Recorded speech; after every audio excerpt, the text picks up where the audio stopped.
Hello good morning મિત્રો, આજે આપણી સાઈડ ઉપર આ સિમેન્ટનો સાયલો આવી ગયો છે, આખી બલ્કર ભરાઈને. તમે જોઈ રહ્યા છો આપણા પ્લાન્ટની અંદર ખાલી થઈ રહ્યો છે. કઈ રીતે ખાલી થાય છે આપણે હવે જોઈએ આગળ.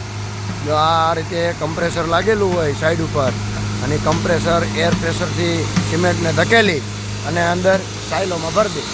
જો તમને દેખાઈ રહ્યું છે આ કમ્પ્રેસરનો પાઇપ લાગેલો છે.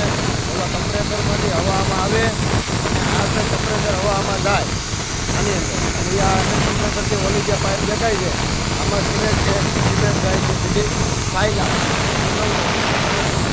અને આમાં રિટર્ન આવે. જ્યારે ઓવરફ્લો થાય સાયલો તો આમાં રિટર્ન આવી જાય, અને આને કહેવાય કમ્પ્રેસર.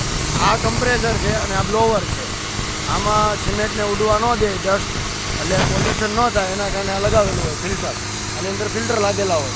તો તમે આપણે આજે જે આ જોયું આ રીતે સિમેન્ટ ખાલી થાય સાયલોની અંદર. આમાં તમને કાંઈ કોમેન્ટ હોય તો, ક્વેશ્ચન હોય તો કોમેન્ટ કરજો, નહીંતર શેર કરો, લાઈક કરો અને ફોલો કરો. Thank you.